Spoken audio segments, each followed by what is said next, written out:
이거 중요합니다.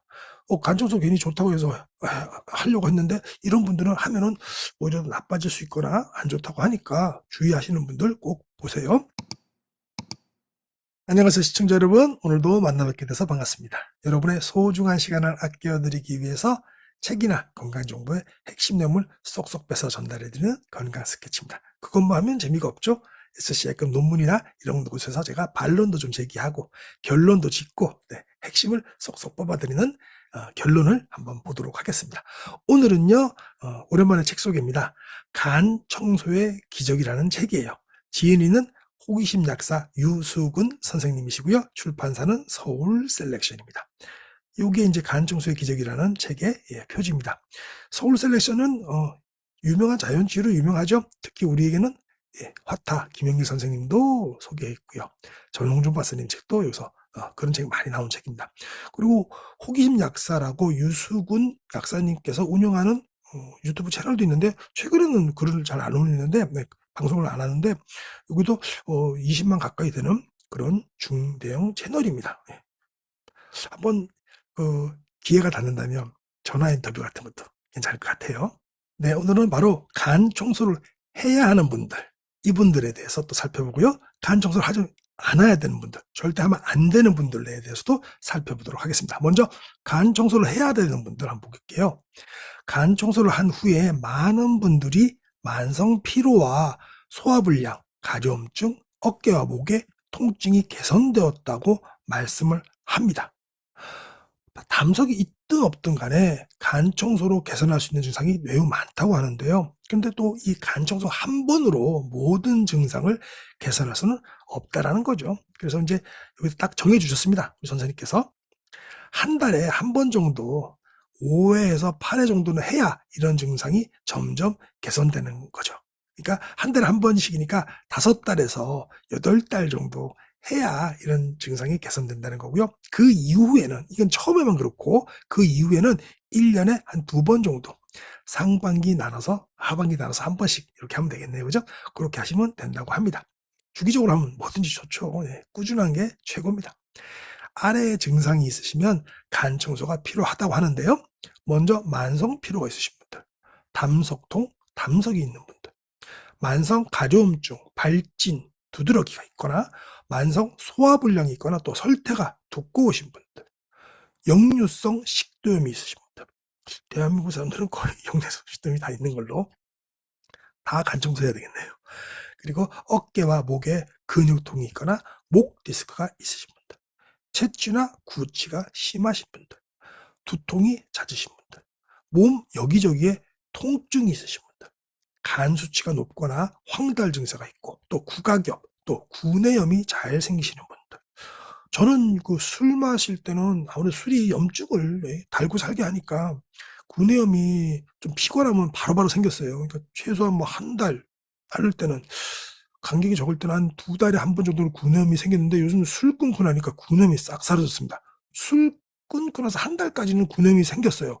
술 끊어도 왜 생기지 그랬는데 그 이후로는 지금 뭐 구내염이 오고 싹 사라졌습니다. 역시 술을 끊으니까 좋네요. 그 다음에 제 얘기 길게 하면 혼난다. 짧게 해야 됩니다. 그 다음엔 눈이 침침하고 피로하신 분들, 얼굴이 누렇거나 칙칙하고 기미가 심하신 분들, 화농성 여드름이나 뾰루지, 또 지루성 피부염이, 두피염이 있으신 분들, 그리고 이 고지혈증, 이 지방간이 있으신 분들, 특히나 이제 HDL이 있으신 분들이, 높으신 분들이 간 청소를 해야 된다고 하네요. 과식이라든가 폭식, 과음이 잦으신 분들, 이분들이 간 청소를 하고 나면 이런 증상이 대부분 좋아진다고 합니다. 그런데 이런 증상은 있는데 개선되지 않았다는 분도 있다고 합니다. 앞에 나열했던 이 모든 증상이 반드시 간에 문제가 있어서가 아니라는 거죠.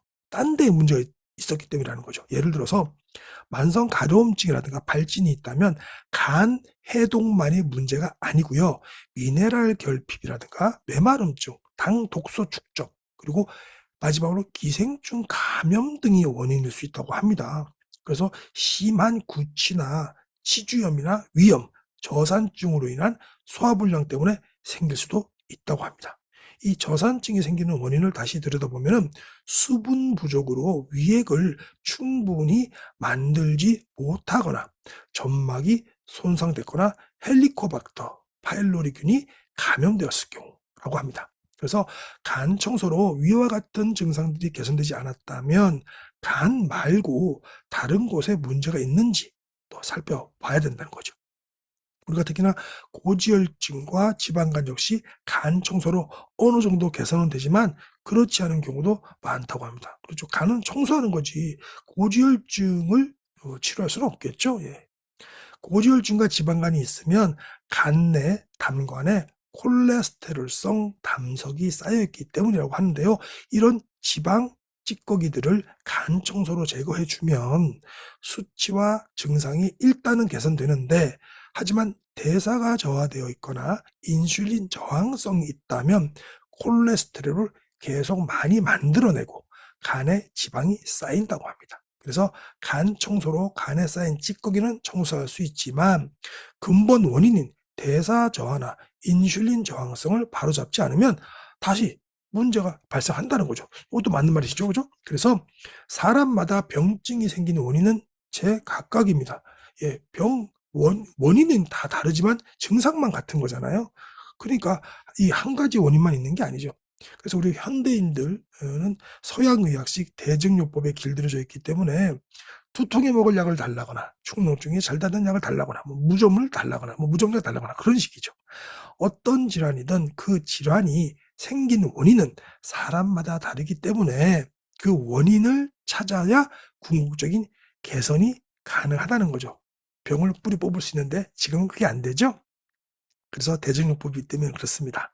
그래서 만성염증이나 만성질환 또 중증질환이 있다면 병증이 생긴 그 부분만 보지 마시고 몸 전체 시스템이 잘 돌아가는지를 보아야 하는데 음양의 균형을 맞추고 기혈순환이 잘 되게 하고 메마름증과 혈허를 개선하면 아무리 중증 질환자라도 병이 우리 몸에 머물 곳이 없다라고 강조하십니다.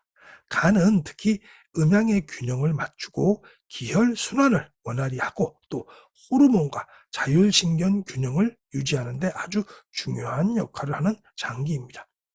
간 청소를 만병통치요법으로 여기고 맹신하는 것도 바람직하지 않지만 간을 회복시켜서 우리 몸의 전체 시스템을 바로잡는 데 큰 도움이 된다는 것은 틀림없다라고 강조하셨어요.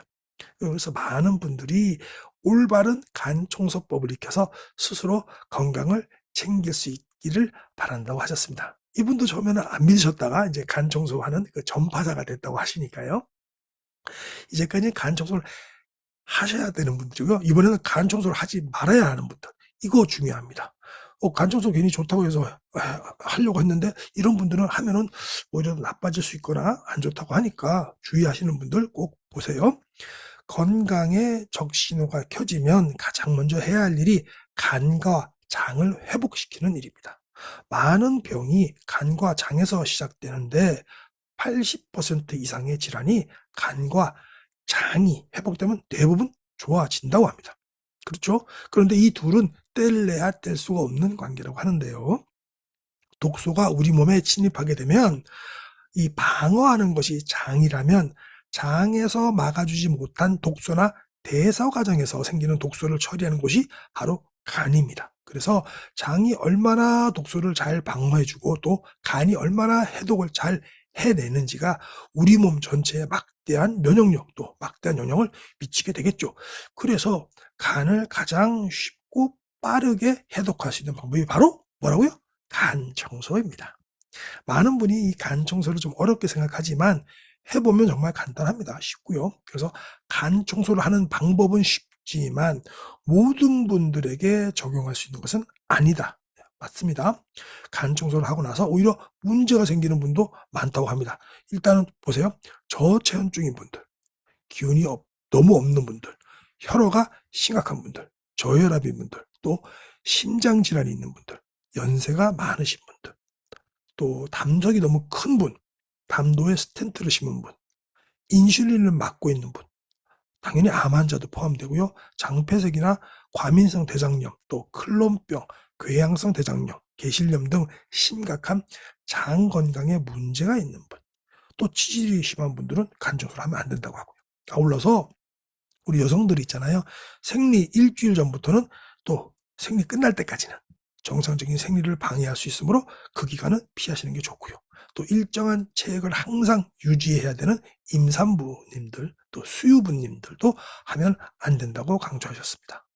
이 간 영양제나 또 이담제를 먹었을 때 오른쪽 상복부가 아픈 분들도 하지 말라고 하네요. 그리고 혈허와 저혈압이 심한 분들은 간 청소를 하면 오히려 체액이 빠지면서 혈허와 저혈압이 더 심각해질 수 있다고 합니다. 우리 혈허는 몸 전체에 있어야 할 혈액량이 부족함을 말하는데요. 저혈압도 이 혈허의 증상이라고 합니다. 혈허를 모르시는 분들도 있으시잖아요. 혈허는 뭐라고요? 딱 네모치면서 읽겠습니다. 혈허는 몸 전체에 있어야 할 혈액의 양이 부족한 거예요. 어느 한 부분이. 그렇기 때문에 이 저혈압도 혈허의 증상이라는 거죠. 근데 우리가 이 혈허가 있으신 분들은 다음과 같은 증상이 있다고 합니다. 첫 번째는 어지럼증이 당연히 있을 수밖에 없죠. 예, 위쪽에 빈혈이 있으니까. 두통이 자주 생기거나 두중감이 있으신 분들. 두중감이라는 것은 머리가 띵하고 좀 무겁고 멍하고 그런 것들을 말합니다. 그리고 피곤하고 몸이 물에 젖은 듯. 요즘 그렇죠. 또 여름이라서 또 지금처럼 또 장마철에는 그냥 축 처지죠. 그런 분들. 장마철이 아닌데도 축 처지면 문제가 있다는 거죠. 혈허 의심해 봐야 되고요. 생리혈이 검붉거나 덩어리지고 생략이 적다 하시는 분들. 또 저혈압이나 빈맥이 있으신 분들. 생리기간에 감정의 변화가 크고 우울하고 짜증이 많이 나시는 분들. 잠을 깊게 주무시지 못하는 분들. 또 미세혈관이 잘 막혀갖고 손발끝이 자주 저리거나 차가운 분들. 또 그리고 소화가 잘 되지 않는 분들. 이 증상들 중 상당수가 간열이 있을 때 증상과 겹친다고 합니다. 그러니까 간열이 생기면 간이 혈을 충분히 저장하지 못해서 혈허가 나타나게 되고 이 혈이 부족하면 간열을 시킬 수가 없다라는 거죠. 서로 영향을 미치고 있어갖고 단순히 간에만 국한된 증상도 또 혈허에만 국한된 증상도 아니다라는 얘기죠.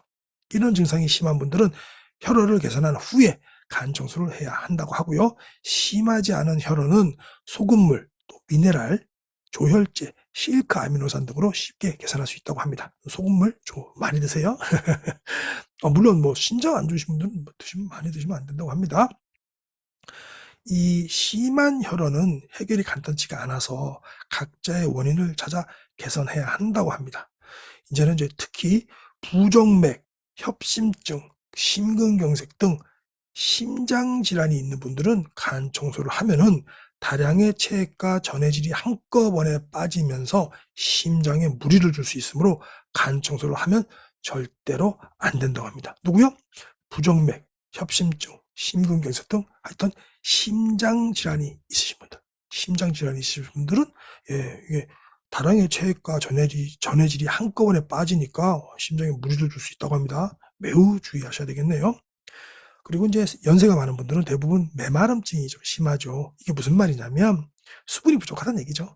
아기가 이제 우리 양수에 있다가 엄마 몸에 있다가 딱 태어나면 몸의 80%가 수분으로 이루어지고 이제 양수도 좀 빠지고 하면서 몸이 좀 살짝 마르기 시작하면 태어난 지 한 달 만에 한 70% 정도의 수분을 보유한다고 하는데요.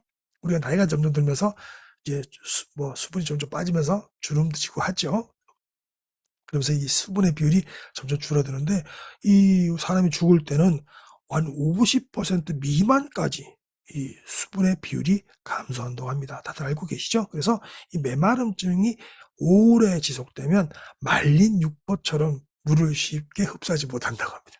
이거 제가 이제 4번째 읽는 건데 방송하려고 보니까 이 말른 육포, 요걸 아주 그냥 표현이 아주 재밌습니다.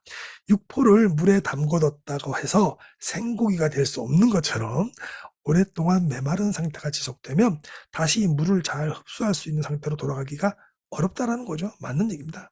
따라서 노인들 경우에는 간 청소로 미네랄과 체액이 많이 빠져나가면 간 청소 후에 소금물이나 미네랄을 먹어도 흡수가 안 될 수도 있다는 거예요. 오히려 그래서 문제가 될 수 있다는 겁니다. 그리고 꼭 연세가 드시지 않더라도 이 병증이 좀 굉장히 오래됐고 깊은 분들은 나이에 비해서 피부 탄력이 심하게 떨어지고 또 푸석푸석 건조하신 분들, 이런 분들은 메마름증이 심각하기 때문에 이를 개선한 후에, 그러니까 피부 탄력과 건조함이 어느 정도 좋아질 때쯤, 그러고 나서 간 청소를 해야 된다는 거지, 그때까지는 간 청소 하시면 안 된다는 겁니다. 그리고 이제 담석이 크다면 담가를 막을 수 있기 때문에 간 청소를 권하지 않는데요. 딱 정해 주셨어요. 담석의 크기가 2cm 이하라면 비교적 안전하게 간 청소를 할 수 있는 반면에 3cm 정도 이상이면 게다가 딱딱하다면 빠져나오기 어렵다고 합니다. 2cm 정도의 담석이라면 메마름증과 담즙의 그 흐름이 충분히 개선되도록 레몬수와 미네랄액을 최소 한 달 이상 먹으면서 준비해야 하고요. 절대 조급하게 하지 마시라고 합니다. 담석의 크기가 2cm가 넘으면 나올 때 통증이 있었다는 분들이 꽤 있다고 합니다. 2cm가 기준이 되겠네요. 또 담석이 있다면 반드시 기생충 청소를 먼저 해야 한다고 합니다. 이 담석이 생기는 원인 중 하나가 기생충 감염인데요. 이를 그대로 놔두면은 당남암이라든가 담도암으로 발전할 수 있다고 합니다. 그래서 기생충 청소는 완전 필수라고 합니다. 필수. 그래서 담도암이 발생하는 주요 원인이 바로 기생충 감염이기 때문이라고 하네요. 그리고 이제 또 담도에 스텐트 심으신 분들 있죠? 간 청소를 해서는 절대 안 됩니다. 네. 스텐트를 심으면 담도도가 확정되지 않고 간은 담도도도 또 확정되지 않으면서 간 청소 시에 담석이 빠져나오기 어렵다고 합니다. 그리고 또 인슐린 맞으시는 분들 있잖아요. 그런 분들도 간 청소하지 마시라고 합니다. 간 청소를 하는 그 이틀 정도가 제대로 식사하기도 어려운데, 이런 상태에서 인슐린 주사를 맞으면 저혈당 쇼크가 올 수 있다고 합니다. 저혈당 쇼크가 정말 무서운 거죠. 그래서 뭐라 그랬죠? 위에 인슐린을 주사 맞으시는 분들, 이거는 간 청소해서는 아니 되옵니다. 이제 당뇨약만 드시는 분들은 괜찮은데 간 청소를 해도, 근데 이분들도 이틀 정도는 이제 그 혈당 피크에 급격한 변화가 올 수 있으니까 조심하시라 그러고요. 당뇨를 앓은 기간이 비교적 짧다면 간 청소가 도움이 되지만 당뇨가 심해서 혈당 피크폭이 큰 경우에는 간 청소를 권하지 않는다고 합니다. 이 당뇨를 앓은 기간이 또 짧다고 하더라도 저혈당이 자주 생긴다면 계피 추출물로 인슐린 저항성을 어느 정도 개선한 후에 간 청소를 하시는 것이 바람직하다고 합니다. 이 당뇨를 앓으신 분들이 저혈당이 자주 오시는 분들은 계피 추출물이 좋다고 하네요. 계피 추출물까지는 아니더라도 평소에 계피 좀 많이 드시면 좋을 것 같네요. 그죠? 그 다음에 이제 장 문제입니다. 장폐색이나 과민성 대장염, 크론병, 궤양성 대장염, 개실염 등 장에 심각한 문제가 있는 분도 간 청소를 하면 안 된다고 합니다. 간 청소를 하면은 담즙이라든가 담석과 함께 간 내에 노폐물과 독소들이 막 와라라 쏟아질 거 아니에요? 근데 그렇지 않아도 장에 염증이 심각한 상태에서 이런 독소들이 막 쏟아져 나오면은 염증이 더 심해질 수 있다는 겁니다. 요거 이해 되겠는데, 그죠? 단순히 변비가 있거나 묽은 변을 보는 분, 또 가스로 인해서 복부팩만이 있거나 가끔 설사를 하는 분들도 간 청소를 해서 괜찮다고 합니다. 근데 이제 피하실 분들, 치질이 심한 분들도 또 치질이 더 심해지거나 출혈을 일으킬 수 있으니까요. 조심하셔야 됩니다. 치질은 항문 근처의 정맥에 울혈이 생겨서 발생하는데, 변비 때문에 울혈이 생기기도 하지만 울혈은 보통 항문으로 많은 열이 빠지거나 열이 빠질 때 압력이 가해져서 생긴다고 합니다. 그래서 간열이 있거나 열이 항문으로 빠지면서 치질이 생기는 경우가 꽤 있으니까 강한 화기 음식을 즐겨 먹는 분들에게는 자주 나타나는 현상이라고 합니다. 강한 화기 음식을 제가 살펴봤더니 다 저희가 좋아하는 것들인데 이걸 치질분들은 또 안 드셔야 되겠네요. 소고기, 닭고기, 양고기, 유제품, 매운 음식, 고구마, 콩류, 단백질 보충제, 생강, 계피, 강황, 홍삼, 인삼, 이런 것들인데요. 이런 것들을 끊는 것만으로도 치질 증상이 개선된다고 합니다. 치질 있으신 분들은, 심각한 분들 앉으나 서나 당신 생각. 예, 그렇죠? 네, 그렇기 때문에 치질 있으신 분들은 요 제품들도, 이런 음식들 좀 주의하셔야 되겠네요. 자, 그리고 생리시에는 다량의 혈액이 빠져나가는데 체까지 동시에 빠지면 심한 어지럼증이 생길 수 있겠죠? 당연한 겁니다. 이 기간엔 간 청소를 하지 않는 것이 좋고요. 체액과 전해질 양을 항상 일정하게 유지해야 되는 임산부들, 당연히 간 청소를 하면 안 되고요. 수유부 역시 하루 종일 체액이 모유로 빠져나가기 때문에 피해야 한다고 합니다. 간 영양제 아까 말했잖아요. 이담제를 먹었을 때 오른쪽 윗배가 아픈 분들도 간 청소를 하면은 안 된다고 합니다.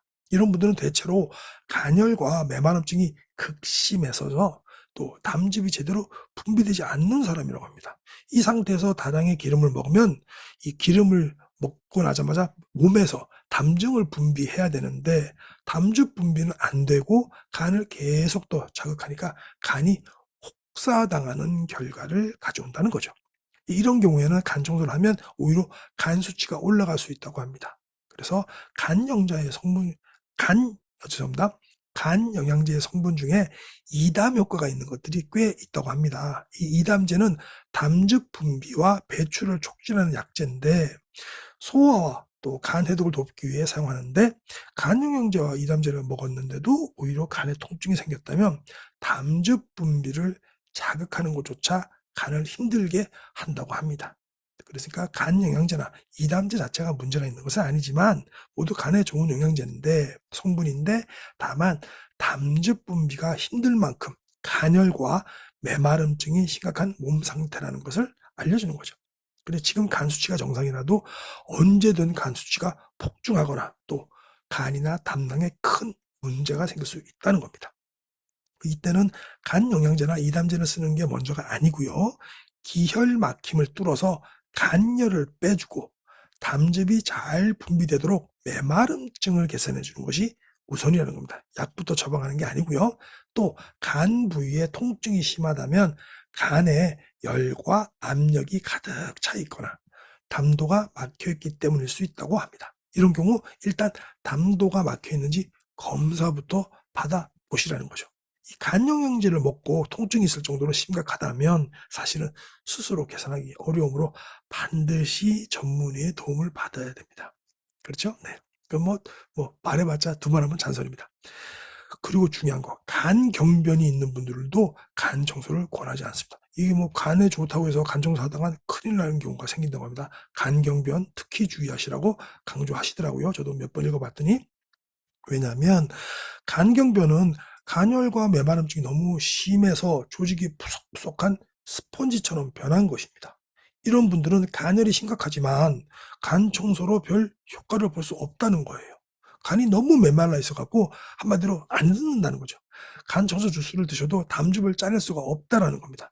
오히려 간만 혹사당하고 메마른 조직이 더 바짝 마르는 결과를 가져올 수 있다는 겁니다. 우리 역효과죠. 그죠? 간 청소로 건강을 극적으로 개선한 사례도 많지만 이를 모든 분에게 적용할 수는 없습니다. 사람마다 다 다르니까요. 뭐든지 내 몸에 맞게 적용할 때 내게 도움이 되는 것입니다. 이 주변에서 간 청소를 한 분들의 극적인 그 사례만 듣고 무조건 진행하지 마시라는 거예요. 잘 공부해 보시고 진행하라는 겁니다. 그리고 간 청소를 하고 나서 부작용이 생겼다면 이 해서는 안 되는 분이 했거나 주의사항을 지키지 않았기 때문이라는 거죠. 간 청소가 일반적으로 나쁘지는 않은데 해서는 안 되는 분이 하셨거나 주의사항을 제대로 지키지 않았기 때문이라는 거예요. 그러니까 주의사항을 제대로 지키기만 하면 간 청소는 부작용 없는 안전한 간 해독법입니다. 라고 이렇게 이 챕터에서 마무리하셨어요. 그러면 이제 우리 오늘의 결론하고 핵심 요약을 좀 해봐야 되겠죠.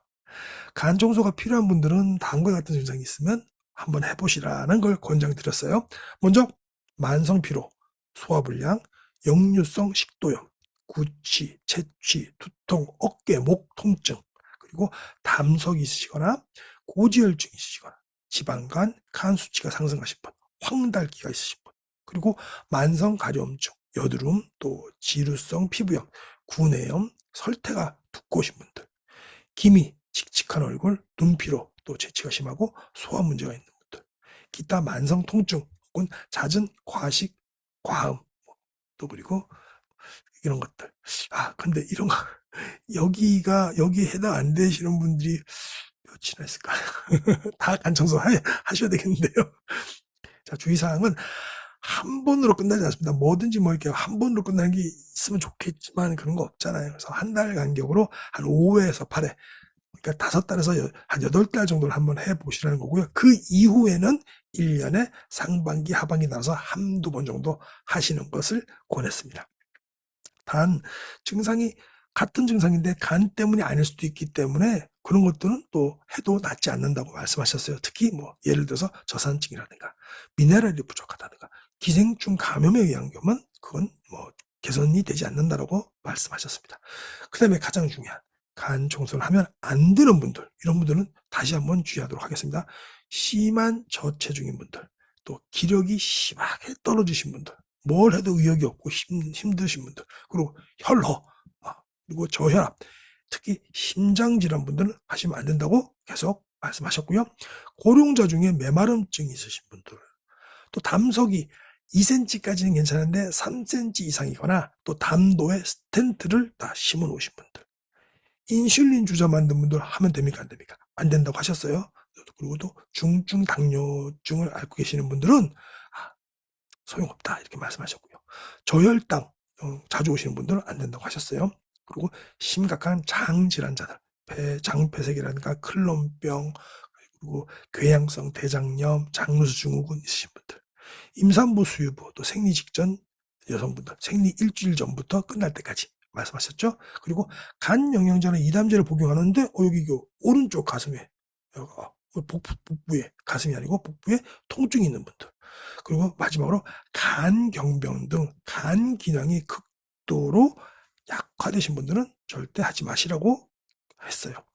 주의사항은 이 기생충 청소가 먼저 필요한 경우가 있으니까 그것부터 하시라고 말씀하셨고요.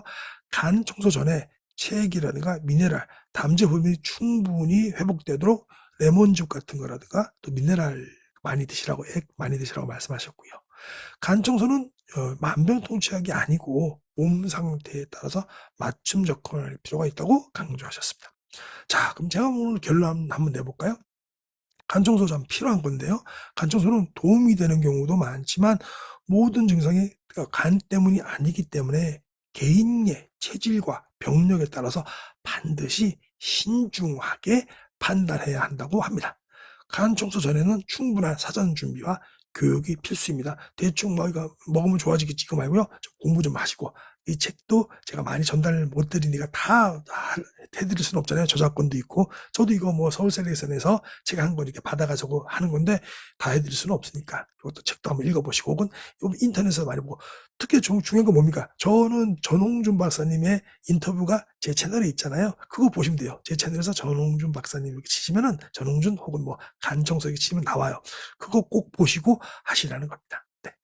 이상으로 오늘 방송 마치도록 하겠습니다. 여러분의 건강을 항상 응원합니다. 감사합니다.